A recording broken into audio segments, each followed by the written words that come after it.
Билесизби, эмне үчүн чүчкүргөндө «Альхамдулилля» деп айтабыз? Абу Хурайра радиаллаху анху риваят кылган хадисте пайгамбарыбыз саллаллаху алейхи вассалам Аллах Таала чүчкүргөндү жакшы көрөт, эсинегенди жаман көрөт. Эгер бир адам чүчкүрүп «Альхамдулилля» деп айтса, аны уккан адам ага «Ярхамукаллах» деп жооп кайтаруу ага милдеттүү болот. Ал эми эсинесе ага шайтан күлөт. Ошондуктан мүмкүн болушунча акырын эсинесин деп айткан.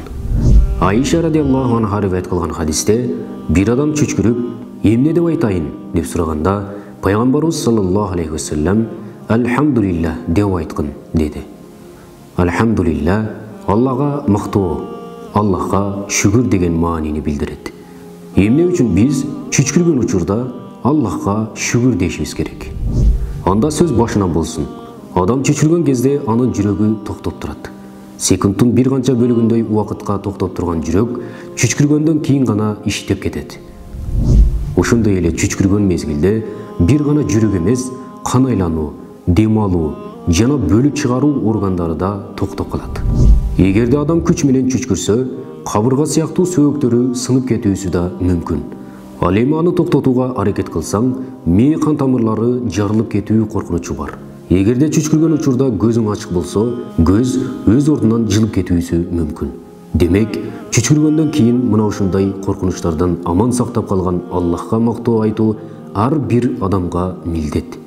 Ошол себептен пайгамбарыбыз саллаллаху алейхи вассалам чүчкүргөн адам Аллага мактоо айтсын, аны уккан адам ага жооп берсин деп айткан. Негизинен чүчкүрүүгө жооп берүү бардык элдерде адат болуп эсептелет. Алардын туурасы чүчкүргөн адам «Альхамдулилля» деп айтуусу керек. Ошондой эле чүчкүргөндө Аллахка мактоо айтуунун дагы бир себеби мурундагы микробтордун тазалангандыгы үчүн болот. Аба аркылуу кирген микробтор адамдын мурун ичиндеги түктөрүнө жармашып калып калат. Адам чүчкүргөн кезде алар сыртка чыгып, мурун ичи кайра тазаланып калат. Ал эми чүчкүргөнгө жооп берүү ар бир улутта ар кандай айтылышы мүмкүн. Кыргыздарда көп жаша, апчу, өмүрүң узун болсун деп айтылынат. Бирок булардын эң туурасы «Ярхамукаллах» деп жооп берүү.